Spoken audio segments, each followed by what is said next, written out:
So இந்த செக்மெண்ட்டில் நம்ம பார்க்க போகிறது வந்து பார்த்தீங்கன்னா செட் இன்டர்வல் அப்படின்னு சொல்லி. ஸோ செட் டைம் அவுட் என்ன பண்ணுது, கிளியர் டைம் அவுட் என்ன பண்ணுது அப்படின்னு பார்த்தோம். இப்போ செட் இன்டர்வல் அப்படின்ற மெத்தட் எதுக்காக யூஸ் பண்ணுறோம் அப்படின்னு சொல்லி, if you want to repeat a block of code or the function at every given timing, அதுக்கு தான் வந்து என்னன்னு யூஸ் பண்ணுவோம்னா செட் இன்டர்வல் அப்படின்ற ஒரு மெத்தட் யூஸ் பண்ணுவோம். Set interval method repeats a block of code at every given timing. ஓகேவா? So இந்த செட் இன்டர்வல் அப்படின்ற ஒரு மெத்தட் வந்து பார்த்தீங்கன்னா நமக்கு வந்து பார்த்தீங்கன்னா which takes the input as a function, ஒரு ஃபங்க்ஷன் எடுத்துக்கும் followed by time in millisecond. இதுதான் வந்து பார்த்தீங்கன்னா சின்டெக்ஸ் ஆஃப் த செட் இன்டர்வலுக்கான சின்டெக்ஸ். ஸோ இது எதுக்காக அப்படின்னா ரிப்பீட்டடாக ஒர்க் பண்ணும். இந்த டைம் செகண்டில் ரிப்பீட்டடாக அந்த ஃபங்க்ஷனை கால் பண்ணிட்டு இருக்கும். அதுக்கு தான் இந்த செட் இன்டர்வல் அப்படின்னு ஒரு மெத்தட். சரி, ஃபார் எக்ஸாம்பிள் நான் டிஸ்பிளே ஈக்குவலன்ட் டு ஃபங்க்ஷன் அப்படின்னு நான் எழுதுறேன். ஸோ இந்த ஃபங்க்ஷன் வந்து பார்த்தீங்கன்னா நேம் அண்ட் சிட்டி அப்படின்ற இன்புட் வாங்குது. திஸ் டாட் இது ஒரு ஃபங்க்ஷன் கன்ஸ்ட்ரக்டராக தான் எழுதுறேன். This dot name equivalent to name, this dot city equivalent to city. இப்போ நான் வந்து கன்சோல் பண்ணுறேன். Console dot log of backtick use பண்ணிக்கிறேன். வெல்கம் மிஸ்டர் அப்படின்னு கொடுக்குறேன் டு இங்கே வந்து பார்த்தீங்கன்னா திஸ் டாட் நேம், இங்கே வந்து this dot city. Okay, so this dot name, this dot city மறக்காமல் டாலர் சிம்பிள் போட்டுக்கோங்க. So this is the string to be consoled. Okay, so இப்போ நான் வந்து இந்த டிஸ்பிளேவை கால் பண்ணுறேன் கமா சேலம் அப்படின்னு கால் பண்ணுறேன். பேராமீட்டரோட பாஸ் பண்ணுறேன். கால் பண்ணுறப்ப எனக்கு வந்து அவுட்புட் வந்து பார்த்தீங்கன்னா welcome mister shrimp to Salem city அப்படின்னு வரும். It's very simple. ஸோ நான் இப்போ செட் இன்டர்வல் யூஸ் பண்ணுறேன். இப்போ எனக்கு வந்து ஃபங்க்ஷன் என்ன, display. For what will be the time duration for each and every 1 second I want to display this. இப்போ வந்து பார்த்தீங்கன்னா எனக்கு வந்து பார்த்தீங்கன்னா இது எனக்கு ஒர்க் ஆகணும் அப்படின்னு பார்க்குறேன். இப்போ வந்து பார்த்தீங்கன்னா அன்டிஃபைன் தான் வரும், because I am not passing any arguments. So arguments நம்ம யூஸ் பண்ணல, அதனால அன்டிஃபைன் அப்படின்னு ரிப்பீட் ஆகுது. Okay fine. ஸ்டாப் வந்து மேனுவலாக நம்ம பண்ணல, அப்புறம் கோடிங்கில் பண்ணல, மேனுவலாக பண்ணிட்டேன். ஸோ அப்போ அன்டிஃபைனுக்காக நான் என்ன பண்ணுறேன், just I have to pass the argument Shivam comma Salem. Hope you understand. Correct? Right? So, இப்போ set interval of method takes the function. பாருங்க, ஃபங்க்ஷன் கால் இல்லை, ஃபங்க்ஷன் ரெஃபரன்ஸை மட்டும் தான் எடுக்கும். ஃபங்க்ஷன் கால் பண்ணுச்சுன்னா கம்ப்ளீட் ஆகிட்டு செட் டைமுக்கு வரும். அதனால அது ஒர்க் ஆகாது. அதனால தான் என்ன பண்ணுறோம், இந்த இடத்துல ஃபங்க்ஷன் ரெஃபரன்ஸ் தான் யூஸ் பண்ணுறேன். டிஸ்பிளேன்றது ரெஃபரன்ஸ் டு த ஃபங்க்ஷன். இது வந்து பார்த்தீங்கன்னா how long you need, what will be the time, அடுத்தது என்ன வேல்யூ பேராமீட்டர்ஸ் அப்படின்றது இங்கே பேராமீட்டர்ஸ் இருக்கிறதுனால நான் இங்கே பாஸ் பண்ணிடுவேன். ரைட்? கிளியர்? புரியுதுங்களா? So this will give the appropriate output as per our expectation. Welcome mister Shivam, welcome to Salem city அப்படின்னு நம்ம பிரிண்ட் ஆகிட்டு. கரெக்டா? புரியுதா? ஸோ இதுதான் செட் இன்டர்வல் அப்படின்ற ஒரு விஷயம். எனக்கு ஒவ்வொரு செகண்டுக்கும் எனக்கு கரண்ட் டைம் டிஸ்பிளே ஆகணும். அப்போ என்ன பண்ணுவோம், ஒவ்வொரு செகண்டுக்கும் எனக்கு கரண்ட் டைம் டிஸ்பிளே ஆகணும். நான் லாஸ்ட் ப்ரோக்ராம், அதாவது செட் டைம் அவுட்டில் என்ன பண்ணியிருந்தேன், செட் டைம் அவுட்டை ஃபங்க்ஷனோட இன்டர்னல் ஸ்டேட்மெண்ட்டாக ஃபங்க்ஷன் ரெஃபரன்ஸாக பாஸ் பண்ணியிருந்தேன். So it repeatedly call. இந்த முறை அதை பண்ணாமல் என்ன பண்ணுறேன், நான் செட் இன்டர்வலை யூஸ் பண்ணிக்கிறேன். ரைட்? சரி, அப்போ எனக்கு 5 seconds முடிஞ்ச உடனே, அதாவது கவுண்ட்டு 5 times முடிஞ்ச உடனே எனக்கு வந்து வெளியில் போயிடணும். புரியுதுங்களா? அப்போ நான் என்ன பண்ணுவேன் அப்படின்னு பார்த்தீங்கன்னா அதுக்கும் ஒரு வழி இருக்குது. அதுதான் என்ன அப்படின்னு பார்த்தீங்கன்னா கிளியர் இன்டர்வல்.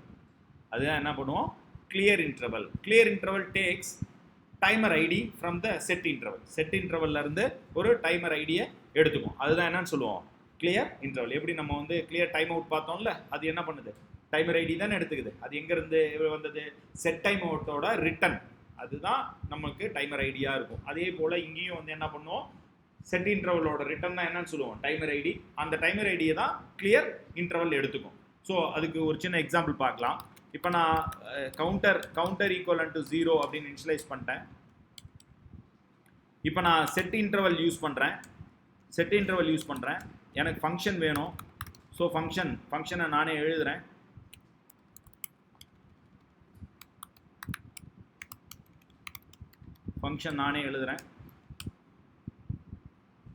எழுதலாம்ல, ரைட்? ஃபங்க்ஷனை நானே எழுதுகிறேன். அப்போ இங்கே இந்த ஃபங்க்ஷன் என்ன பண்ண போகுது, கவுண்டரை வந்து இன்க்ரீஸ் பண்ணுது. கவுண்டர் ப்ளஸ் ஈக்குவலன் டு 1 இன்க்ரீஸ் பண்ணுது. அடுத்து என்ன பண்ணுது, console.log ஆஃப் கவுண்டரை பிரிண்ட் பண்ணுது. அவ்வளோதானே?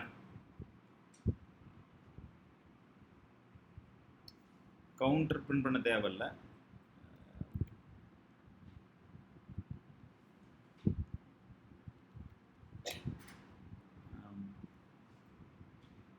கவுண்டர் இன்க்ரீஸ் பண்ணுது. கவுண்டர் வேல்யூ 5 வர வரலையும் எனக்கு டைம் ஆகும். கரெக்டா? அப்படி தானே வேணும். கவுண்டர் வேல்யூ 5 வர வரலையும் எனக்கு டைம் ஆகும். அப்போ இஃப் கவுண்டர் ஈக்குவல் டு 5 இருக்கிற வரலையும் நான் என்ன பண்ணுவேன், let day time equivalent to new date of, let time equivalent to datetime dot to local time string. time தான் எனக்கு தேவை, time string வாங்குறேன்.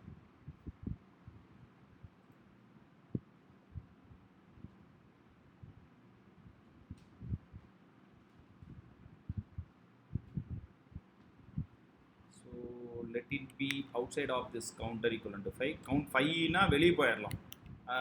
ஓகே, ஸோ அதனால் நம்ம என்ன பண்ணியிருக்கோம், இதை வந்து இங்கே யூஸ் பண்ணிக்கலாம். ரைட்? புரியுதுங்களா? இப்போ console.log ஆஃப் டைம் கொடுக்கும். இப்போ எனக்கு வந்து பார்த்தீங்கன்னா this is what happening. so here this is a function. so எனக்கு வந்து for each and every 1 second I need this functions to be executed. அதுதான் செட் இன்டர்வலுக்கு கொடுத்துருக்கேன்.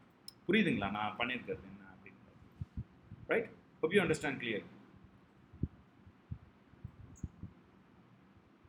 So let me execute this function. Set interval கரெக்டாக இருக்குது, வேறு ஒன்றும் இல்லை. ஏன்னா செட் இன்டர்வல்லே டேரெக்டாக எழுதியாச்சு, எல்லாமே ஃபங்க்ஷன்ஸ் எல்லாமே எழுதியாச்சு. ஸோ ஃபார் டைம் பீயிங் இதை வந்து நான் இந்த call to set interval of டிஸ்பிளேயை வந்து நான் கொஞ்சம் ஹைட் பண்ணி வைக்கிறேன். இப்போது இது என்ன அவுட்புட் வருதுன்னு செக் பண்ணிட்டு அப்புறமே ஃபர்தராக ப்ரொசீட் பண்ணலாம். என்ன சொல்கிறான், டிஸ்பிளே இஸ் நாட் அவைலபிள் அப்படின்றான். So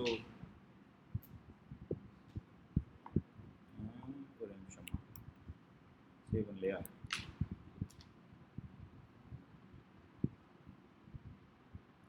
so timing is there. So 38, 39, 40, 41 continue ஆகிட்டே இருக்குது. ஏன்னா செட் இன்டர்வலுக்குள்ளார எழுதியிருக்கிறதுனால so it's keep on going. Right?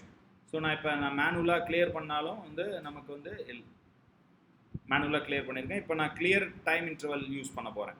ஓகேவா? அப்போ கவுண்ட் வந்து இங்கே நான் கொடுத்துருக்கேன். If count equivalent to 5 times. I don't want the continuous infinity number of seconds இங்கே வந்து ரிப்பீட் ஆகணுன்ற தேவை எனக்கு இல்லை. அதற்காக நான் என்ன செய்ய போகிறேன் என்றால், இங்கே கவுண்ட் வந்து 5 என்கின்ற பொழுது கிளியர் டைம் இன்டர்வலை கால் பண்ண போகிறேன். So clear interval takes timer ID. பாருங்கள், ஐடி கேட்குறான். ஐடின்னு இருக்கப்போ இந்த செட் இன்டர்வல் ஒரு ரிட்டர்ன் பண்ணும்ல, அதுதானே. அப்போ நான் வந்து பார்த்தீங்கன்னா let timer ID equal to அப்படின்னு வச்சுருப்பேன். இப்போ வந்து கிளியர் இன்டர்வலில் டைமர் ஐடியை வந்து நான் இங்கே யூஸ் பண்ணிக்கிறேன். அப்போ 5 அப்படின்ற வரப்போ என்ன ஆகும்னா, இந்த செட் இன்டர்வல் ரிட்டர்ன் பண்ணுற டைமர் ஐடி வந்து கேன்சல் இங்கே கிளியர் இன்டர்வலுக்கு அசைன் பண்ணிட்டேன். ஸோ ரைட் நவ் நான் இப்போ வந்து பார்த்தீங்கன்னா கிளியர் இன்டர்வலும் யூஸ் பண்ணியிருக்கேன், செட் இன்டர்வலும் யூஸ் பண்ணியிருக்கேன் ஒரே செக்மெண்ட்டில். சேவ் பண்ணிடுறேன். இப்போ ரன் பண்ணுறேன். 1 second, 2, 3, 4, 5. It does not repeat. Exited with the code 5.158 seconds வெளியே போயிடுச்சு. அப்போ கிளியர் இன்டர்வல் இதுல இருந்து என்ன ஆகுது, பர்ஃபெக்டாக ஒர்க் ஆகுது அப்படின்னு அர்த்தம். புரியுதுங்களா நான் என்ன பண்ணியிருக்கேன்னு? புரியுதுங்களா? ஸோ இந்த ஃபங்க்ஷனை அப்படியே இன்டர்னலாகவே எழுதிட்டேன். இந்த ஃபங்க்ஷனை அப்படியே இன்டர்னலாக எழுதிட்டேன். Instead of writing outside of the set interval, நான் அங்கே வந்து ரெஃபரன்ஸ் தானே கால் பண்ணுவேன். ஸோ இன்ஸ்டெட் ஆஃப் தட் நான் என்ன பண்ணியிருக்கேன், அந்த ஃபங்க்ஷனை எம்பெட் பண்ணிட்டேன். ரைட், இது பைண்டிங் வந்து அவாய்ட் பண்ணிடலாம் இந்த இடத்துல. ஓகே, புரியுதுங்களா? ஸோ இதுதான் என்னன்னு சொல்லுவோம், set interval and clear interval. புரியுதுங்களா? Set interval along with the பேராமீட்டர்ஸும் ஒர்க் பண்ணி காட்டியிருக்கேன். செட் இன்டர்வல்னா என்ன பண்ணுன்னு சொல்லியிருக்கேன். கிளியர் இன்டர்வல் எப்படி ஒர்க் பண்ணோம், அதுக்கு என்ன தேவை அப்படின்னு சொல்லியிருக்கேன். நான் இந்த கிளியர் இன்டர்வலுக்கு தேவைன்றதுனால தான் செட் இன்டர்வலுக்குள்ளாரே எழுதி அதை வந்து அசைன் பண்ணிக்கிட்டேன். டைமர் ஐடின்னு அசைன் பண்ணிட்டு இங்கே வந்து கவுண்ட் ஈக்குவல் டு 5 வரப்போ டைமர் ஐடி வந்துட்டு பாஸ் பண்ணி கிளியர் பண்ணிட்டேன். கிளியர்? புரியுதுங்களா இந்த செக்மெண்ட்டு? ரைட், இந்த ரெண்டு விஷயம் தான் வந்து ஸ்கெடியூலிங் யூஸ் பண்ணக்கூடியது. ஒன்று செட் டைம் அவுட், ஒன்று set interval. Clear time out and clear interval. Okay,